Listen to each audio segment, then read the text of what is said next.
Habari ya usiku mpendwa msikilizaji, na kusalimu kwa jina la Bwana. Leo tena nakukaribisha tena katika kipindi cha neno la Mungu, na tutaenda kujifunza somo la kipekee sana la chimbuko la fundisho la Utatu Mtakatifu. Chimbuko la fundisho la Utatu Mtakatifu.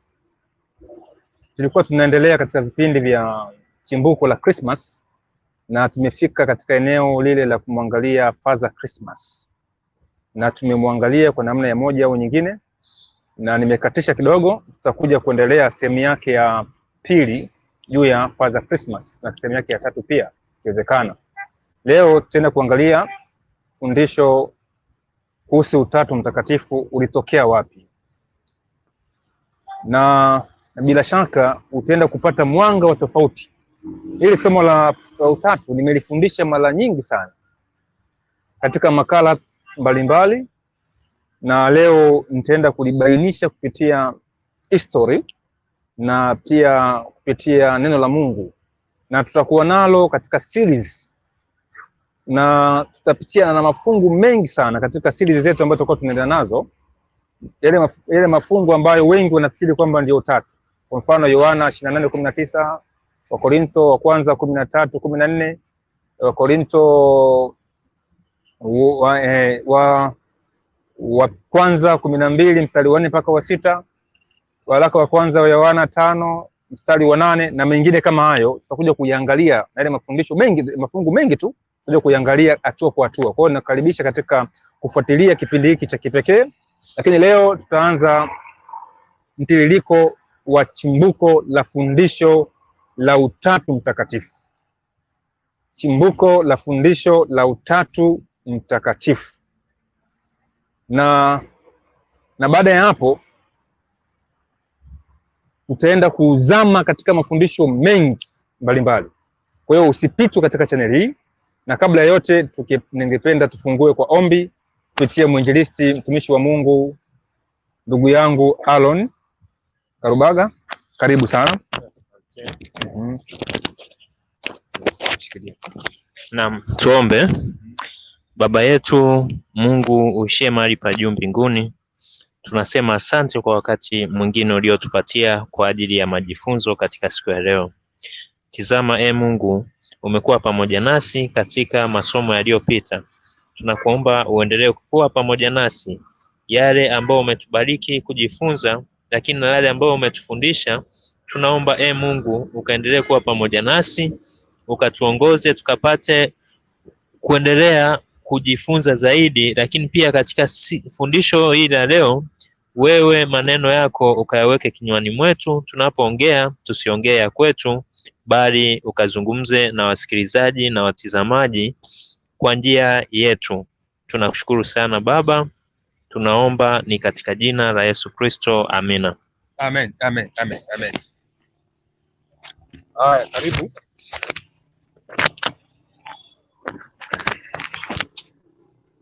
Sasa nakukaribisha tena katika kipindi. Ili kama kabla ya kipindi, kama kawaida yetu, tutapata wimbo mfupi.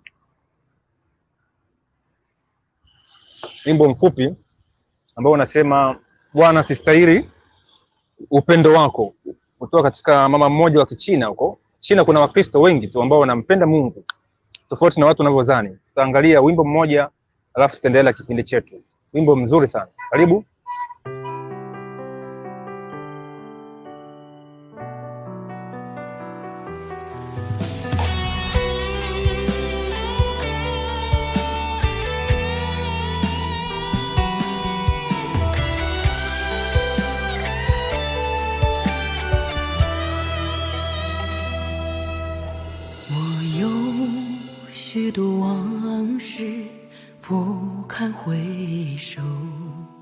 曾有多少光阴在虚空中度过，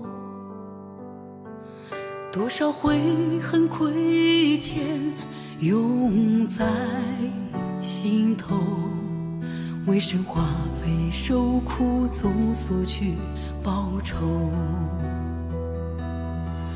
得福欲望破灭会想离身而去。可是神的爱历历在目，让我难忘。是神的句句话语敲打着我的心，带我一步步走出消极退后。患难威胁我害怕胆怯退缩，心里软弱消极又想离身而去。两人离间的话语剖开我的心，使我蒙羞无地自容。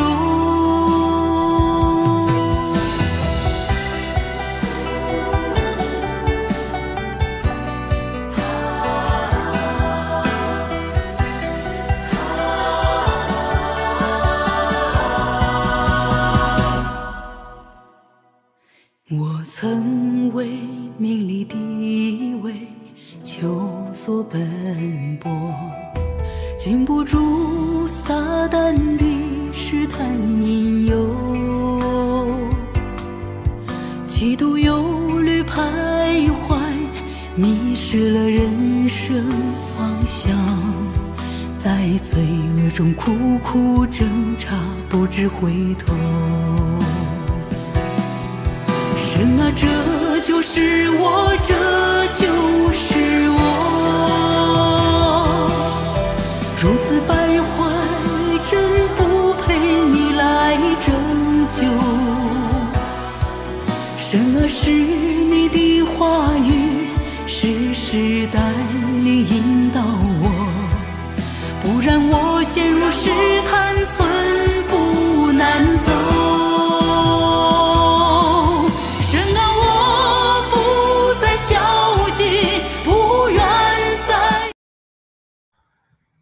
Haya, imetosha. Nafikiri hapo tumepata kinywaji kizuri cha Kiloo. Nafikiri sasa tumeshapata kinywaji kizuri cha Kiloo na sasa tutaenda kuangalia sorry, hiyo ni kuna watu kidogo walikuwa wameinterrupt kwa sababu tuko kwenye mazingira ambayo tumeyachukua kwa ajili ya semina hii. Kwa hiyo samani kama umesikia sauti zimekuwa kuna interrupt. Sasa tuendelee hata kipindi chetu cha somo ambalo linasema chimbuko la fundisho la Utatu sehemu ya kwanza. Utatu Mtakatifu ni fundisho kubwa sana katika imani ya Kikristo. Katika msingi wa kanisa la Kirumi wanaamini kwamba fundisho la Utatu ndio fundisho la Utatu ndio msingi wa mafundisho yote. Mafundisho yote yamejengwa juu ya fundisho la Utatu Mtakatifu. Sasa na makanisa mengine pia ya Kiprotestanti yote, kanisa la Lutheran, kanisa la Anglican, kanisa la Waadventista wa Sabato, utaona msingi yao mikubwa ni fundisho la Utatu Mtakatifu. Na kingine, na wale wote ambao wamesubutu kulichallenge fundisho la Utatu Mtakatifu wameishia kupoteza ushirika wao. Wamefukuzwa kabisa. Na wengine wana misukosuko mikubwa katika fundisho hili la Utatu. Lakini mzozo wa fundisho hili haujaanza leo. Ni wa kitambo sana, miaka mingi sana umeanza hili fundisho, na kikubwa na kwa ajabu zaidi, hili fundisho limeua watu wengi. Uwepo wake ulisababisha maafa ya watu wengi. Damu zilimwagika. Tutakuja kuangalia eneo hilo pia tunapoendelea katika somo hili la chimbuko la fundisho la Utatu. Najua wengi hampendi kusoma, wengi hampendi kufuatilia history. Tunaaminishwa tu na viongozi wa dini, tunawaamini basi na mambo yanaishia hapo. Lakini nakupa ombi la kipekee. Anza kusoma juu ya imani yako. Utagundua kuna mambo mengi sana ambayo Biblia haijafundisha. Kwa hiyo baada ya utangulizi huo, sasa ningependa nikupeleke katika history kidogo. Katika karne ya 4 ilitokea mzozo mkubwa sana wa fundisho la Utatu katika himaya ya Kiroma. Maana himaya ya Kiroma ilikuwa inatawala dunia chini ya Kaisari, na kipindi hicho walikuwepo Kaisari Konstantino. Huyu ni Kaisari mpendwa sana katika imani ya Kikristo, anapendwa mno, lakini ni Kaisari ambaye amechangia kuharibu Ukristo, kuupa Ukristo ulemavu. Hali kadhalika Wakristo wengi wanampenda, ndio wanasema kwamba huyu ndio ameupa Ukristo msingi na mwanga na amani na utulivu. Lakini kama wewe ni Mkristo ambao unasoma history, bora wakati wa Kaisari Nero mkatili, ambao Wakristo wengi wanamchukia sababu alikuwa ni mkatili, aliua watu wengi. Kaisari Nero alimuua mpaka Paulo, alimuua mpaka Petro na Wakristo chungu nzima, Kaisari Nero. Lakini kipindi cha Kaisari Nero kanisa lilikuwa lina nguvu nyingi sana, maana watu walikuwa wako tayari kufa kwa ajili ya imani yao ili wasimuasi Bwana. Na Kaisari Nero yeye akulazimisha watu, akuchanganya upagani na Ukristo. Yeye aliwaambia Wakristo wafuate upagani, wakikataa kufuata upagani wanauawa. Lakini Konstantino alipokuja, yeye akawa mpole, akajifanya kwamba ni mtu mwema, akauchukua upagani, akauchukua na Ukristo, akachanganya na kupata Ukristo mseto. Kwa aliuchakata Ukristo, akapata Ukristo wa leo usioeleweka. Na maana leo Ukristo umekuwa balaa tu, madhehebu ni mengi, mambo ni vurugumai tu, wao wanaamini hivi, wanaamini hivi, mpaka wengine pia leo wanaanza kukumbatia na ushoga. Ni kwa sababu tu serikali iliruhusiwa kusema ndani ya imani, na wengi wanafikiri kwamba serikali na dini zikishikamana kwamba ndio kanisa linakuwa strong, imani inakuwa strong. Serikali na dini zikishikamana ni uharibifu, ni chukizo la uharibifu. Imani ni imani, ambaye anaisimamia imani ni Kristo peke yake. Yeye ndio kichwa cha kanisa peke yake. Sasa Utatu katika history, tutaje kuangalia nukuu baadaye kidogo. Katika history haujawahi kuwepo katika kanisa la mitume, wala Yesu Kristo akuhusika na fundisho la Utatu, na mitume hawakulitambua. Utatu ulianza kujulikana rasmi kuwa msingi wa kanisa la Kristo wakati wa karne ya 4, wakati Konstantino ametokea katika imani ya Kikristo. Lakini neno Utatu lilikuwa, neno Trinity lilikuwa ni maarufu tu kwa wapagani. Hata Julius Kaisari pamoja na Pompeo na Claus waliunda utatu wao wa kisiasa hapo kabla ya Kristo. Kwa neno Utatu lilikuwa si jambo geni kwa upande wa kipagani, lakini baba mmoja wa kanisa anaitwa Tertullian ndio pekee alianza kutumia neno Utatu, lakini akutumia neno Utatu kulingana na misingi wa leo wa Utatu. Akuongea habari kwamba kuna Mungu mmoja katika nafsi tatu, kwamba hao watatu ni mtu Mungu mmoja. Akusema alitumia tu neno Utatu kuelezea kitu fulani. Tutakuja kuangalia hilo jambo, si kwa sasa leo, si kwa sasa, lakini rasmi Utatu umekuwa foundation, umekuwa msingi wa kanisa la Kristo baada ya Konstantino. Sasa nisikilize vizuri sasa hapa ili twende sawa, na kama una swali unaweza ukaandika message, nitaiona kwangu hapa, kuandika message, na kama nitakuwa na muda message ya swali nitakujibu hilo swali lako, na kama si leo basi nitakujibu wakati mwingine. Lakini naomba utege sikio, nikupe history kidogo, nikupitishe katika history za nyuma ili uone kwamba fundisho hilo si rasmi la Kristo. Kifupi, Utatu, fundisho la Utatu Mtakatifu linamchukua tu Baba, Mwana na Roho Mtakatifu, lakini kiini chake si fundisho la Biblia, ni limejaa au lina akisi fundisho la kipagani la ibada ya jua. Tutakuja kuangalia hilo pia.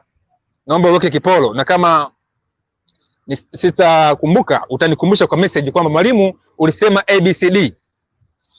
Ulisema ABCD. Lakini leo kupitia nukuu ambazo nitaenda kukupa, basi utaona mwanga ulio bora katika imani hii ya Kikristo. Sasa Konstantino mwaka wa 313 baada ya Kristo alikomesha mateso Wakristo walikuwa wanateswa sana, hasa kipindi kile cha Nero na Kaisari Diocletian ambaye alimlea Konstantino. Mama yake Konstantino alikuja akawa Mkristo. Sasa baadaye Konstantino yeye alikuwa ni mpagani kifupi, ila kwa sababu alikuwa na jeshi dogo na mpinzani wake alikuwa na jeshi kubwa, walikuwa kuna civil war, yani mapigano ya wao kwa wao, wakuu kwa wakuu, ili kutafuta mkuu mmoja. Yani mapigano kama leo Rwanda na Burundi, Rwanda viko wanapigana wao kwa wao ili wampate kiongozi mmoja, au kule Sudan au sehemu zote ambao wanapigana mapigano ili watengeneze ili pande mbili, ili mmoja ashinde kuwa na kiongozi mmoja. Kwa Konstantino akapambana na mwenzake, wakachapana, lakini yule jamaa alikuwa na jeshi kubwa sana, mpinzani wa Konstantino. Kwa Konstantino ili kupata jeshi kubwa zaidi, aliwadanganya Wakristo kwamba ameona msalaba kwenye jua. Konstantino alikuwa anaabudu jua, na wapagani wote wa Kirumi walikuwa wakiabudu jua. Yaani kihistoria kifupi, wapagani walikuwa wakiabudu jua. Ndio maana Mungu aliwalaani wa Israeli akawapeleka Babeli kwa sababu ya dhambi ya kuliabudu jua. Nenda kasoma Ezekieli sura ya 8 yote, utaona Waisraeli walimwacha Mungu wa mbinguni wakaanza kuliabudu jua. Sasa Konstantino alikuwa ni mwabudu jua. Sasa akawaambia Wakristo ameona msalaba katika jua. Wakristo walifurahi sana. Kumbuka Konstantino amekomesha mateso. Kwa hiyo Wakristo wanafurahi kwamba huyu mfalme ni mtu mzuri sana. Ni kama leo hata kipindi cha Magufuli alivyosema kwamba Wakristo tumombe Mungu, Mungu atatushindia. Wakristo wengi walifurahia sana kwamba au watu wa dini kwamba rais ameshiriki masuala pia ya kidini. Sasa ilikuwa kama vile, lakini kuna hatari kubwa. Ni vizuri pia rais kushiriki mambo ya kiimani, lakini asiruhusiwe kuingilia mchakato wa kuweka msingi kwamba hichi kiaminiwe, hichi kisiaminiwe. Hapo ni hatari. Maandiko peke yake ndiyo yanatoa sura kwamba hichi kiachwe na hichi kikubalike, si mtu binafsi au kiongozi. Sasa Wakristo wakafurahi, Wakristo wakaenda kupigana chini ya bendera ya mfalme. Wakristo wakawa wapigani vita, na mfalme alivyokuwa mjanja akachukua ile ngao yake na majeshi yote akabadilisha. Ilikuwa ni ngao ina alama ya tai kama Marekani leo, akaweka ishara ya msalaba.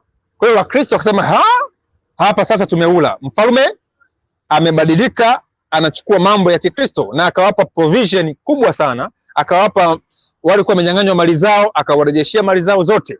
Kwa hiyo Wakristo wakapigana chini ya bendera ya mfalme. Hapo ndipo likatengenezwa jeshi la msalaba. Jeshi la msalaba. Tutakuja kuangalia pia vita vya msalaba na athari zake katika dunia hii, na mpaka leo vinapiganwa. Nitakwambia siri kubwa ambazo hujawahi kuziona katika maisha yako au kuzisikia.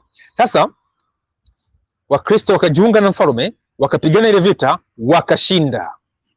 Kwa hiyo na ilikuwa tu kwamba kuna kitu fulani kiko pale, maana yule jamaa mwingine alikuwa ni mpagani.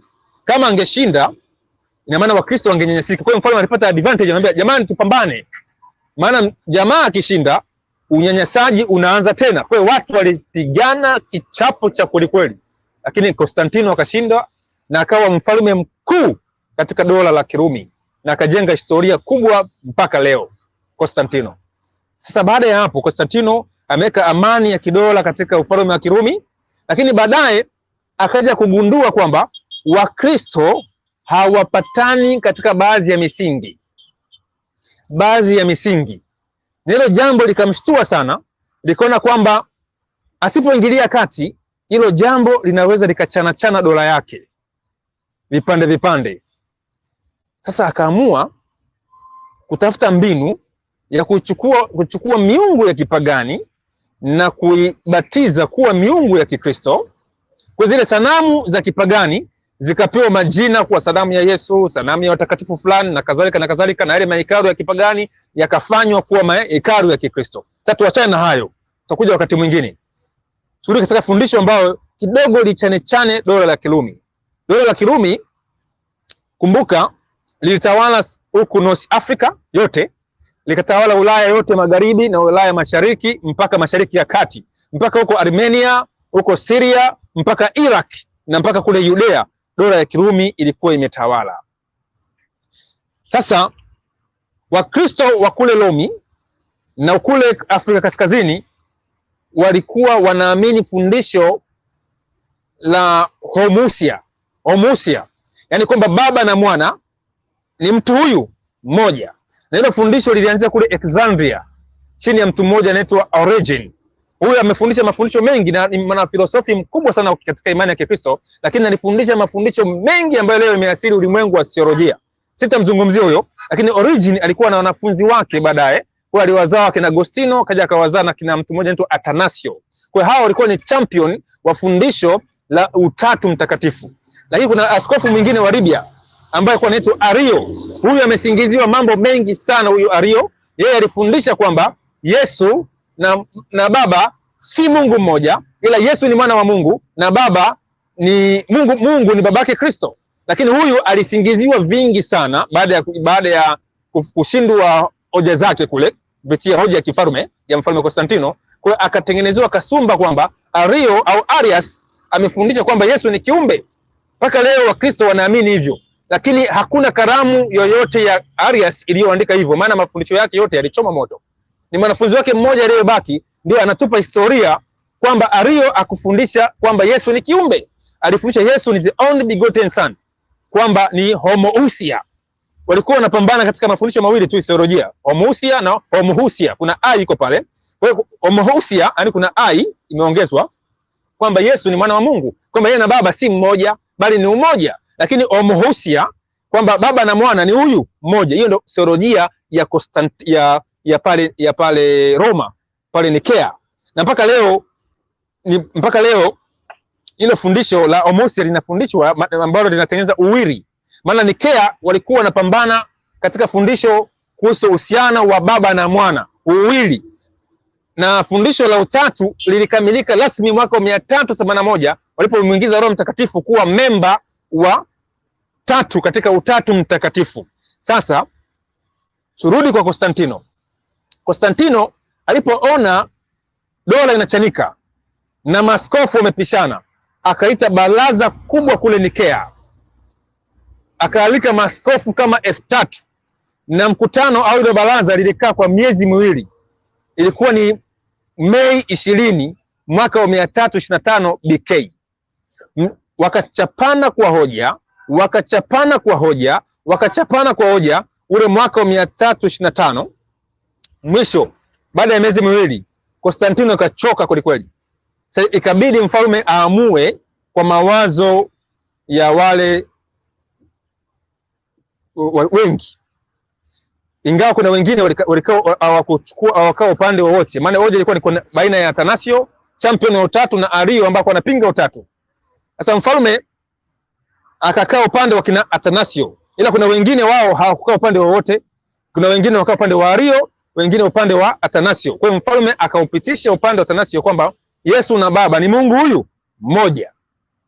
Tutakuja kupa nukuu baadaye.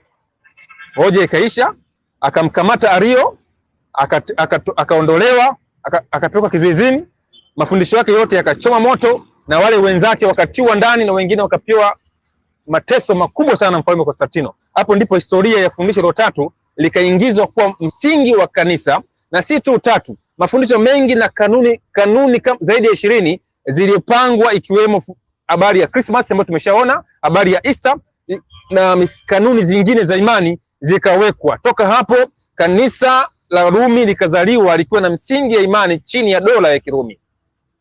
Umeona picha hiyo? Hiyo ndio historia kidogo ya fundisho hilo la Utatu. Kwa mfano, ukisoma kitabu hiki kinaitwa Karen Armstrong History of God, page ya 110, utaona hapo kwamba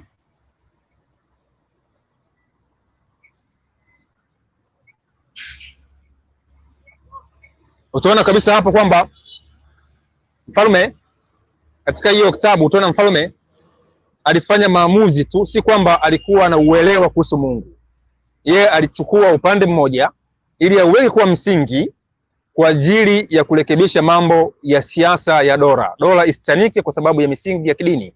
Sasa baada ya kusema hivyo, tuende tukaangalie kuhusu history. Sasa inasemaje kuhusu fundisho la Utatu?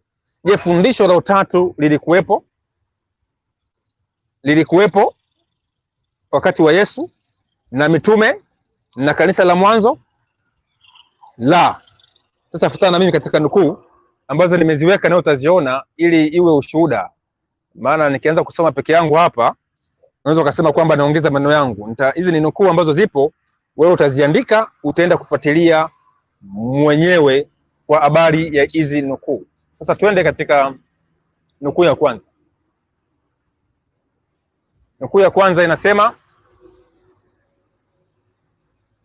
hakuna ushahidi. Hii inasema The Outline of History, volume ya pili, peji ya 499. Imeandikwa mwaka 1920. Inasema, hakuna ushahidi kwamba mitume wa Yesu walisikia utatu katika kiwango chochote kutoka kwake. Narudia tena, hakuna ushahidi kwamba mitume wa Yesu walisikia utatu katika kiwango chochote kutoka kwake Yesu. Umeona? Hiyo ni history. Kwamba mitume wa Yesu hawakusikia chochote kuhusiana na utatu kutoka kwa Bwana Yesu. Hiyo ni history. Watu wamechimbua history. Najua kuna wengi leo wapendi history. Lakini history, kama wewe haupendi history, na Paul anasema taifa lolote au watu wote ambao hawapendi history wanatembea katika upofu. Wanatembea katika upofu. Nchi za Ulaya zinajenga misingi yao ya maisha kulingana na history. Leo Afrika tumeacha history kwa kiwango kikubwa, ndio maana tujui tunakotoka tukakoenda. Sasa leo nataka ufungue macho juu ya history. History ndiyo msingi wa Biblia. Maana Biblia imeandika historia ambayo ni arisi. Kwa hiyo historia inasema kwamba mitume wenyewe hawakusikia fundisho la utatu kutoka kwa Bwana Yesu.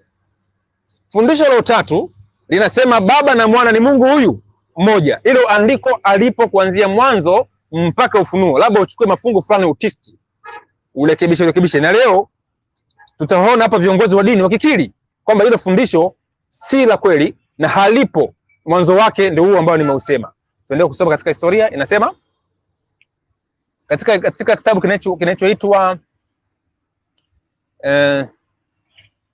kinachoitwa The Trinity, ukurasa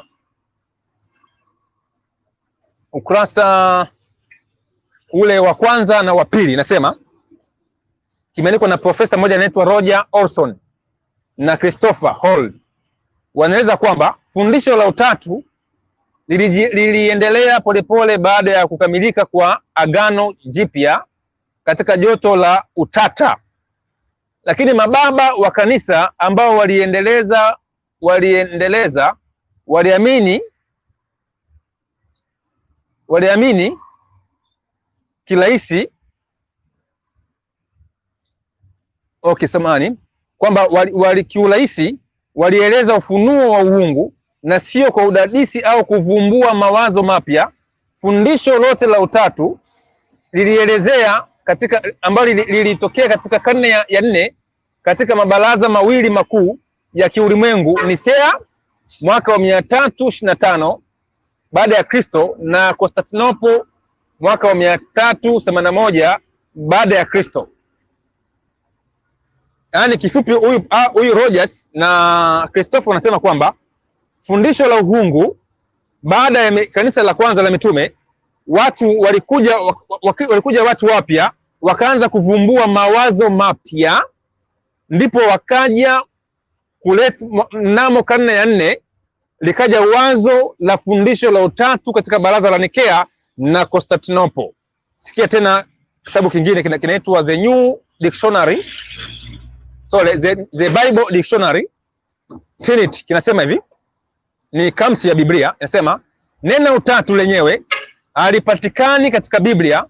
Mara ya kwanza lilitumiwa na Tertullian mwishoni mwa karne ya pili, lakini lilipokea matumizi makubwa na ufafanuzi rasmi katika karne ya 4 na ile ya 5. Umesikia?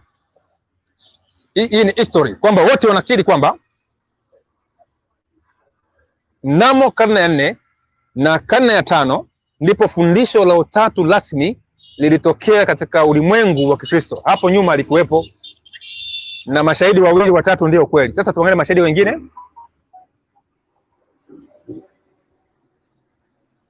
Inasema huyu ni mwandishi wa kidini anaitwa A.W.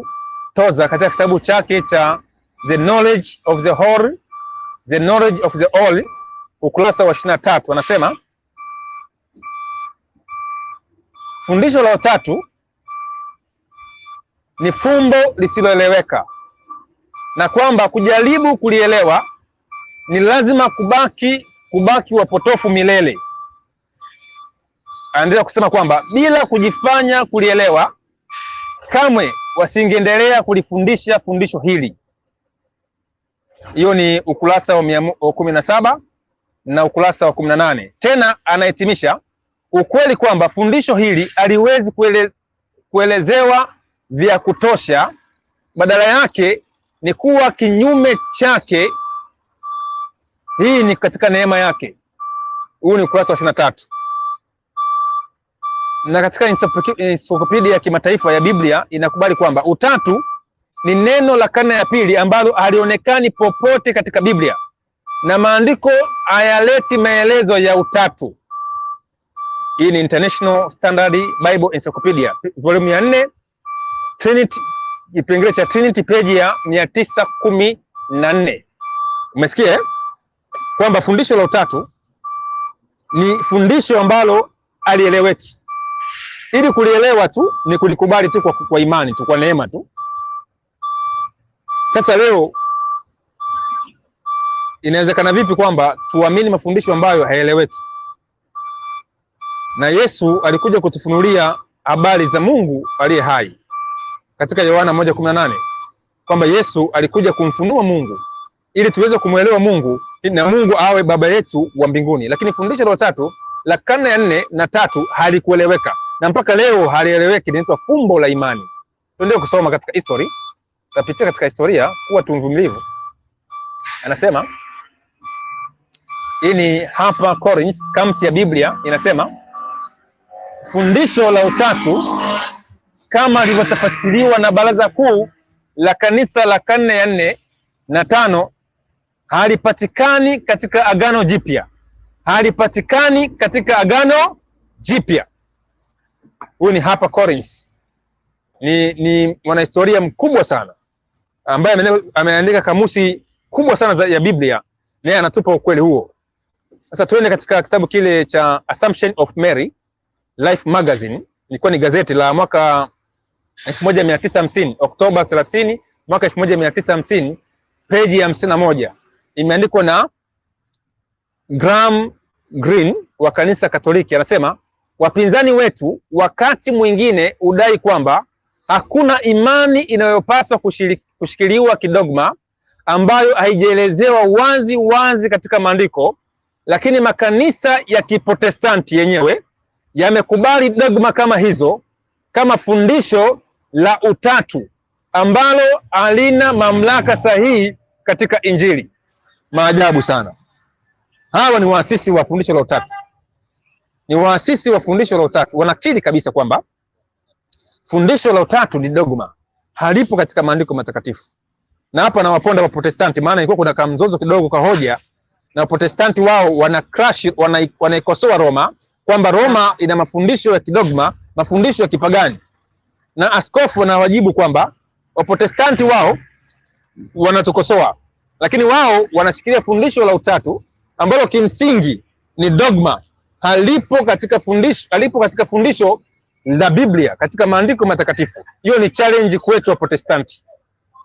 Kwa hiyo ili kama wewe kama ni Protestanti unaamini Bible na Bible peke yake kama ilivyo msingi wa Kiprotestanti, basi fundisho la Utatu si fundisho la kibiblia, ni fundisho ambalo limetungwa tu katika mabaraza kwa ajili ya kuweka usawa wa kidora kule Roma chini ya mfalme Konstantino. Kwa hiyo Mprotestanti wa kweli hata kubali kuamini fundisho ambalo halina vigezo katika maandiko matakatifu, ataliweka pembeni na kushika fundisho ambalo lipo katika jinsi ya Kristo. Kwa hiyo Utatu haupo katika jinsi ya Kristo. Muda unazidi kwenda, basi tuna dakika 6 na kwenda kumaliza somo letu. Sasa tuende katika nukuu nyingine. Nasema huyu ni Martin Luther. Martin Luther ambaye ni champion au founder wa matengenezo ya Kiprotestanti. Yeye alikuwa na dili na mambo mengi sana, lakini alikufa kabla hajafanikiwa kutengeneza fundisho hili la utatu. Na wengi leo wanamchukulia Martin Luther kama muamini tu wa utatu, lakini ni kwa sababu kipindi kile moto mkubwa haukuwa katika utatu. Kipindi cha Martin Luther ulikuwa katika hoja ya indulgence, yani kusamehewa, kununua msamaha wa dhambi kwa pesa. Lakini Martin Luther alituacha na ushahidi mpana juu ya utatu, kwamba si fundisho la Biblia. Martin Luther anasema ni kweli kabisa kwamba jina utatu halipatikani popote katika maandiko matakatifu, lakini limezaliwa na kuvumbuliwa na wanadamu. Kitabu kinasema reproduced in Sermon of Martin Luther, John Lenker, editor ya volume 3 mwaka 1988, ukurasa wa 406. Narudia kusoma. Anasema ni kweli kabisa kwamba jina utatu halipatikani popote katika maandiko matakatifu, lakini limezaliwa na kuvumbuliwa na mwanadamu. Asante. Kwa hiyo fundisho la utatu limezaliwa na mwanadamu kule Constantinople na kule Nikea. Nitapoendelea nitakuja na kanuni pia, nitakuja na katekism, nitakuonesha juu ya jambo hilo kuhusu habari ya utatu mtakatifu zaidi. Kwa sababu tunaendelea katika hatua moja au nyingine, sitaki tuendelee mbali zaidi, lakini kifupi tumeona kwamba fundisho la utatu mtakatifu chimbuko lake ni kule Nikea, na lisingekuwa msingi wa kanisa kama Konstantino asingetokeza na kuita maaskofu dunia nzima na kujenga msingi wa fundisho la utatu pamoja na mafundisho mengine, isingekuwepo. Kwa hiyo ni fundisho la mabaraza ya kanisa, ni fundisho la mapokeo, ni fundisho ambalo limeundwa na wanadamu, na hatuwezi kukubali kutembea katika fundisho la wanadamu. Kwa sababu gani? Yesu anasema namna hii katika kitabu kile cha Marko sura ya 7 mstari ule wa 7, maandiko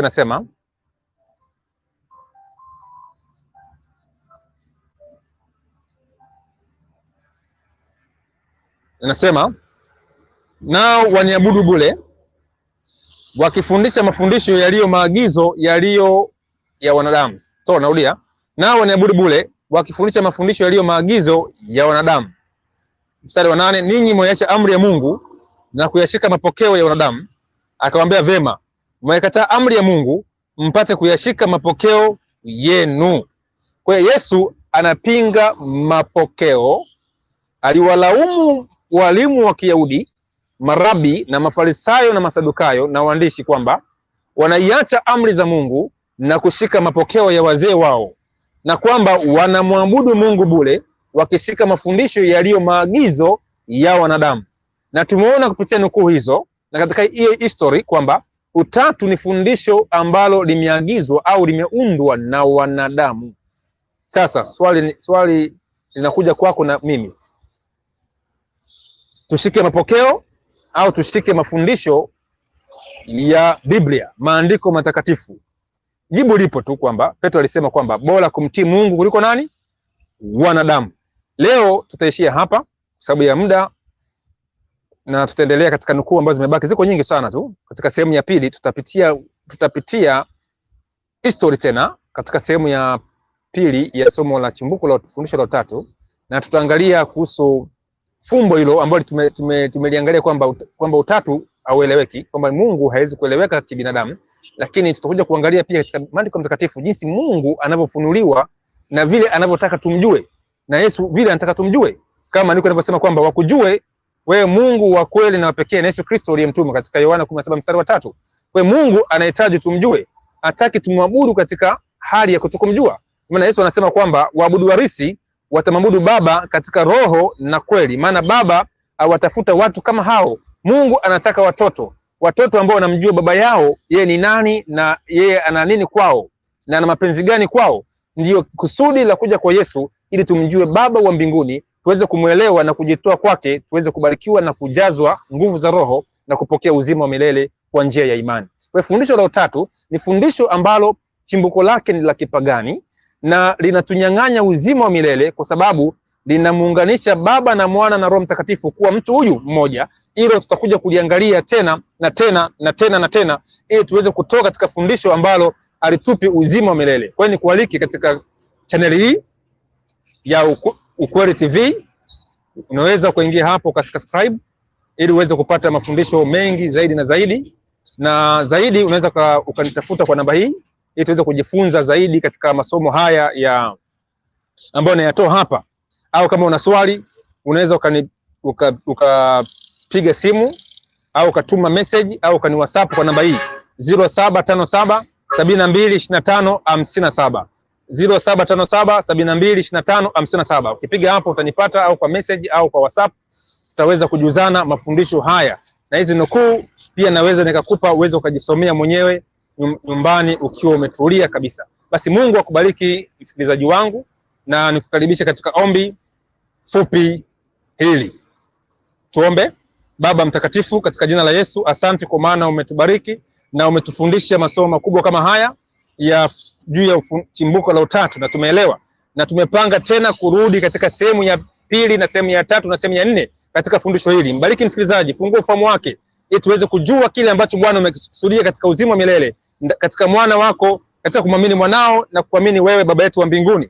Ni kwa jina la Yesu tunaomba yote, amen. Mungu akubariki. Bye bye.